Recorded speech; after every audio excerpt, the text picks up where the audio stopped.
وَلَا تَقْرَبُوا مَالَ الْيَتِيمِ، او لوگوں تم یتیم کے مال کے قریب نہ جانا. وَلَا تَقْرَبُوا مَالَ الْيَتِيمِ، تم یتیم کے مال کے قریب نہ جانا. إِلَّا بِالَّتِي هِيَ أَحْسَنُ، ہاں اچھے طریقے سے تم یتیم کا مال استعمال کر سکتے ہو. یتیم کس کو کہتے ہیں؟ اناتھ کس کو کہتے ہیں؟ جس بچے کا باپ مر گیا ہو. جو نابالغ بچہ ہے، باپ مر گیا ہے اور باپ نے زمین و جائیداد چھوڑی ہے، بچے کی وراثت چھوڑی ہے، وہ یتیم کا مال ہے. او یتیم کے مال کے جو گارجین ہیں، قرآن کہہ رہا ہے خبردار اس اناتھ بچے کے مال کو نہ کھا جانا، اس یتیم بچے کی زمین و جائیداد پر ناجائز قبضہ مت کر لینا. آج ہم دیکھتے ہیں بچہ یتیم ہو گیا، اپنا ہی چچا، اپنا ہی رشتہ دار اس یتیم بچے کا مال ہڑپنے کے چکر میں پڑ جاتا ہے. او یتیموں کا مال کھانے والوں، او یتیموں کے مال پر ناجائز قبضہ کرنے والوں، کان کھول کے سن لو. اللہ فرماتا ہے ان الذین یاکلون اموال الیتامی ظلما انما یاکلون فی بطونہم نارا، جو یتیم کا مال کھاتا ہے، جو ناحق طور پہ یتیم کا مال کھاتا ہے، وہ اپنے پیٹ میں جہنم کی آگ بھرتا ہے. یتیم کے نام پہ سعودی عرب سے پیسہ آیا، مدینہ سے پیسہ آیا، کویت سے پیسہ آیا، یتیم کے نام پہ آیا. آپ کی ذمہ داری ہے اس پیسے کو یتیم کے اوپر خرچ کیا جائے. یتیم کے نام پر آنے والا پیسہ اگر اپنے مکان پہ خرچ ہو رہا ہے، اپنی زمین پہ خرچ ہو رہا ہے، اپنے جائیداد پہ خرچ ہو رہا ہے، تو قرآن کی آیت ایسے انسان کو بھی پڑھ لینی چاہیے. ان الذین یاکلون اموال الیتامی ظلما، جو یتیم کا مال ناحق طریقے سے کھائے گا، انما یاکلون فی بطونہم نارا، وہ اپنے پیٹ میں جہنم کی آگ بھرے گا. اگر کوئی یتیم کی پرورش کر لے بہت بڑا ثواب ہے میرے پیارے. اگر ہو سکے اللہ نے آپ کو دولت سے نوازا ہے تو کسی یتیم کی پرورش کر سکتے. اور یتیم کی پرورش نہیں کر سکتے تو کسی یتیم کی پڑھائی کی ذمہ داری نہیں. اللہ کے پیارے نبی فرماتے ہیں انا وکافل الیتیم کہاتین، میں اور یتیم کو پالنے والا جنت میں ایسے جائیں گے جیسے کہ دونوں انگلیاں ایک دوسرے کے ساتھ سٹی ہوئی ہیں.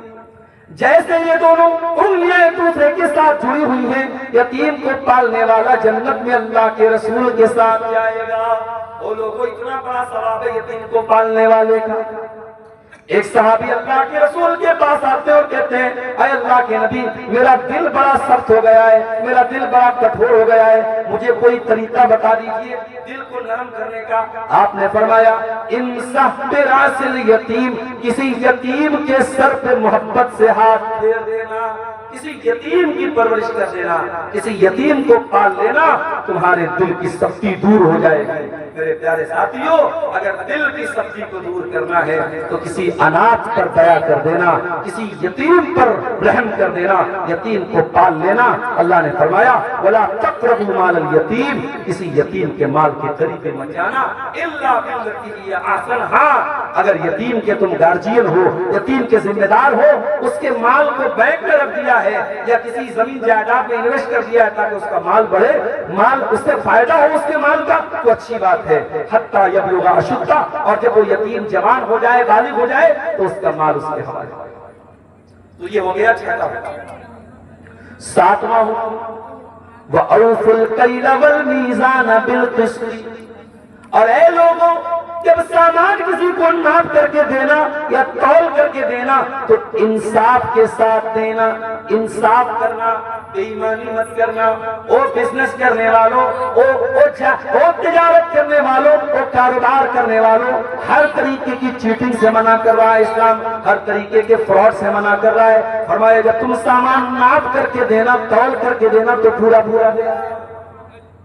آج کیا ہو رہا ہے؟ آج بے ایمانی ہو رہی ہے. آج ہم لینے کے لیے جاتے ہیں تو سامان پورا پورا لیتے ہیں اور دینے کا نمبر آتا ہے تو چیٹنگ کرتے ہیں، دھوکہ دیتے ہیں، فراڈ. جتنی بھی کاروبار میں فراڈ اور 420 کی جتنی شکلیں ہیں قرآن کی سے آیت ہے وَأَوْفُوا الْكَيْلَ وَالْمِيزَانَ بِالْقِسْطِ، جب تم سامان ناپ کر کے دیا کرو تو پورا پورا دیا کرو اور تول کر کے دیا کرو تو پورا پورا دیا کرو. یہ 7ویں چیز ہوگی. 8ویں چیز وَإِذَا قُلْتُمْ فَاعْدِلُوا، اور اے ایمان والو جب کوئی بات کرو تو انصاف کی بات کرو، وَلَوْ كَانَ ذَا قُرْبَىٰ، اگرچہ اپنے رشتہ دار کے خلاف ہی کیوں نہ پڑ جائے، اپنے لوگوں کے خلاف ہی پڑ جائے، تب بھی انصاف کی بات کرنا۔ گاؤں کا سرپنچ ہے، لوگ اپنا فیصلہ اس کے پاس کرانے آتے ہیں، ایک آدمی غریب ہے، ایک آدمی طاقتور ہے، سرپنچ کے پاس معاملہ آیا، اس نے طاقتور کے فیور میں فیصلہ کر دیا اور کمزور کے خلاف فیصلہ کر دیا۔ وہ فیصلہ کرنے والوں، وہ گاؤں کے سرپنچ بننے والوں، وہ لوگوں کے معاملات میں فیصلہ کرنے والوں، قرآن کہتا ہے وَإِذَا قُلْتُمْ فَعْدِلُوا، جب بات کرو تو صحیح بات کرو، انصاف کی بات کرو، کسی کے ساتھ انیائے مت کرو۔ دنیا والوں نے اصول بنایا ہے everything is fair in love and war، پیار اور جنگ میں سب جائے جائے۔ جنگ ہو رہی ہے اسرائیل اور ایران میں، امریکہ اور ایران میں، اور میزائل کہاں گر رہا ہے؟ سعودی عرب میں، کویت میں، عمان میں، دبئی میں، قطر میں، کیوں گر رہا ہے؟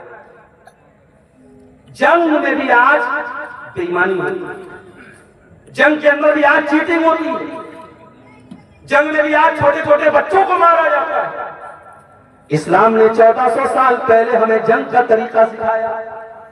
اغزو بسم اللہ، اے میرے صحابہ جب تم اللہ کے راستے میں لڑنے کے لیے جاؤ تو اللہ کا نام لے کر کے لڑنا۔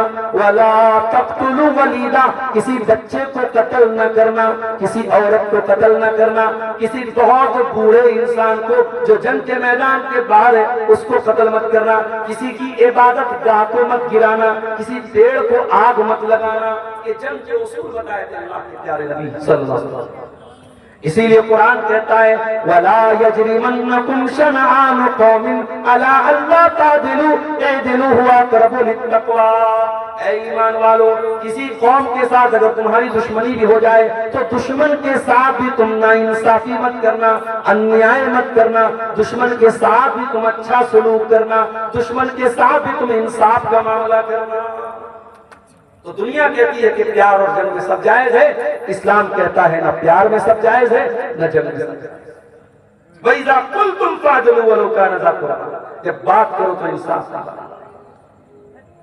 اللہ کے پیارے نبی نے حضرت عبداللہ بن رواحہ کو خیبر بھیجا۔ خیبر میں بہت ساری زمین جائیداد تھی جو یہودیوں کے قبضے میں تھی۔ جب اللہ کے نبی نے خیبر کو فتح کیا تو یہودیوں کے ساتھ یہ ایگریمنٹ ہوا کہ وہاں پہ جتنی کھجوروں کی کھیتی ہو رہی ہے وہ یہودی اس میں کھیتی کریں گے اور جو پیداوار ہوگی آدھی مسلمانوں کو دے دیں گے۔ چنانچہ اللہ کے نبی نے حضرت عبداللہ بن رواحہ کو مقرر کیا کہ وہ جا کر کے یہودیوں کی جو کھجوروں کا پیڑ ہے اس کا اندازہ لگائیں گے، پیداوار کا اندازہ لگائیں گے اور آدھا آدھا بٹوارا کریں گے۔ جب عبداللہ بن رواحہ کے آنے کی خبر ملی تو یہودیوں نے آپس میں طے کیا کہ ان کو کچھ لالچ دیا جائے۔ انہوں نے اپنی عورتوں کے زیورات کو اکٹھا کیا اور ڈھیر سارے سونے چاندی کے زیورات لے کر کے آئے۔ اے عبداللہ بن رواحہ یہ ہماری طرف سے چھوٹا سا تحفہ قبول کر لیجئے اور آپ جو ہمارے کھجوروں کے باغات کا اندازہ کریں گے تھوڑا ہم کو ڈسکاؤنٹ دے دیجئے، تھوڑا آپ اندازے میں تھوڑی کمی کر دیجئے اور یہ تحفہ قبول کر لیجئے۔ انہوں نے حضرت عبداللہ بن رواحہ کو رشوت دینے کی کوشش کی۔ وہ لوگوں کیا جواب دیا حضرت عبداللہ بن رواحہ نے؟ او یہودیوں کان کھول کے سن لو، اللہ کی قسم روئے زمین پر سب سے برے لوگ میری نظر میں تم ہو، تم نبیوں کے قاتل ہو، تم نبیوں کی قاتل قوم ہو، مجھے بہت نفرت ہے تم سے، لیکن پھر بھی جب اللہ کے نبی نے مجھے بٹوارا کرنے کے لیے بھیجا ہے، اے یہودیوں میں تمہارے ساتھ بھی کوئی اتیاچار نہیں کروں گا، کوئی ظلم نہیں کروں گا۔ جو تمہارا آدھا حصہ ہے تمہیں ملے گا، جو آدھا مسلمانوں کا حصہ ہے وہ مسلمانوں کو ملے گا، اور ایک پیسہ بھی میں تمہاری رشوت نہیں لوں گا۔ یہودی کھڑے ہو گئے اور کہنے لگے بِهَا قَامَتِ السَّمَاوَاتُ وَالْأَرْضُ، اے عبداللہ یہی وہ انصاف ہے جس سے آسمان قائم ہے، زمین قائم ہے۔ واللہ تم نے انصاف کے ساتھ کام کیا، تم نے کوئی نا انصافی نہیں۔ وَإِذَا قُلْتُمْ فَعْدِلُوا، جب بات کرو تو انصاف کرو۔ یہ 8ویں چیز ہے میرے پیارے۔ اس کے بعد 9ویں چیز وَبِعَهْدِ اللَّهِ أَوْفُوا، اور اے اللہ کے بندو جب تم اللہ کے ساتھ عہد کرو، وعدہ کرو تو اللہ کا وعدہ تم نبھاؤ، اللہ سے وعدہ کر کے وعدہ مت توڑو۔ میرے پیارے ساتھیوں، ابھی رمضان کا مہینہ گزرا ہے، تاک راتوں میں ہم نے تہجد کی نماز بھی پڑھی ہے، ہم نے رو رو کے اللہ سے دعائیں کی ہے، اللہم انکا عفو تحب العفو فاعف عنا، اے اللہ تو معاف کرنے والا ہے، تو معافی کو پسند کرتا ہے، اے اللہ تو ہم کو بھی معاف کر دے۔ ہم رمضان میں توبہ کر رہے ہیں، ہم رمضان میں معافی مانگ رہے ہیں، ہم اللہ کے ساتھ کمٹمنٹ کر رہے ہیں، ہم اللہ کے ساتھ وعدہ کر رہے ہیں۔ اور آج عید کے 5ویں دن میں گھوڑائی پاڑا میں تھا، فجر کی نماز میں پہنچا، اللہ کی قسم بتا رہا ہوں، فجر کی نماز میں 8 یا 9 لوگ تھے اور سب بوڑھے لوگ تھے، سب عمر دراز لوگ تھے، پورے گاؤں میں ایک نوجوان بھی فجر کی نماز میں نظر نہیں آیا۔ ہم سے بڑا بے ایمان کون ہوگا؟ ایک مہینہ تراویح پڑھے، ایک مہینہ تہجد پڑھے، تاک راتوں میں جاگے اور 14 گھنٹے بھوکے پیاسے رہ کر کے روزہ رکھے، اور اس کے بعد رمضان ختم ہوتے ہی ہم نماز بھی نہ پڑھیں، ہم قرآن بھی نہ پڑھیں، ہم فلمیں دیکھنے چلے جائیں، لڑکیاں تیار ہو کر کے میک اپ کر کے بازاروں اور مارکیٹوں میں گھومنے پھرنے لگے۔ ہم سے بڑا غدار کون ہوگا؟ ہم سے بڑا وعدہ خلاف۔ وَبِعَهْدِ اللَّهِ أَوْفُوا، اے اللہ کے بندو جو تم اللہ کے ساتھ وعدہ کرتے ہو، اللہ کے وعدے کو نبھاؤ۔ نماز میں آتے ہو کہتے ہو ایاک نعبد و ایاک نستعین، اے اللہ ہم تیری ہی عبادت کرتے ہیں اور تجھ ہی سے مدد مانگتے ہیں۔ اتنا بڑا وعدہ کرتے ہو اللہ تعالیٰ سے، اور کتنے مسلمان ہیں؟ ابھی کرناٹک میں رمضان میں تھا، وہاں ایک مزار ہے، قبر ہے، اس قبر کے باہر لکھا ہوا ہے خواجہ بندہ نواز۔ ان پیر صاحب کو بندہ نواز کا ٹائٹل دے دیا گیا۔ اجمیر چلے جاؤ، خواجہ معین الدین اجمیری کی درگاہ ہے، ان کو نام دے دیا گیا خواجہ غریب نواز۔ کوئی غریبوں کو نوازنے والا بن گیا، کوئی بندوں کو نوازنے والا بن گیا، کوئی غوث اعظم بن گیا، کوئی دستگیر بن گیا، کوئی لوگوں کی مدد کرنے والا مشکل کشا بن گیا۔ وہ لوگوں جب یہ سارے ٹائٹل تم نے اللہ کے بندوں کو دے دیے، پھر اللہ کے پاس کیا بچا ہے؟ پھر اللہ کے سامنے یہ ڈھکوسلا کیوں کرتے ہو؟ ایاک نعبد و ایاک نستعین، اے اللہ ہم تجھ ہی سے مدد مانگتے ہیں اور تجھ ہی تیری ہی عبادت کرتے ہیں۔ یہ سب سے بڑا فراڈ اور دھوکہ ہے جو انسان اللہ تعالیٰ کے ساتھ کر رہا ہے، اللہ سے وعدہ کر کے وعدہ کرتا ہے۔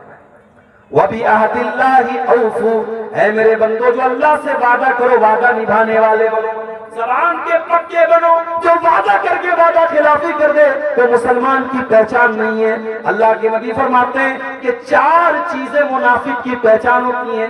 اذا حدث کذب، جب بات کرے تو جھوٹ بولے، وَإِذَا وَعَدَ أَخْلَفَ، جب وعدہ کرے تو وعدہ خلافی کرے، وَإِذَا اؤْتُمِنَ خَانَ، جب امانت رکھی جائے تو خیانت کرے، وَإِذَا خَاصَمَ فَجَرَ، اور جب لڑائی جھگڑا ہو تو گالی گلوچ پر اتر جائے۔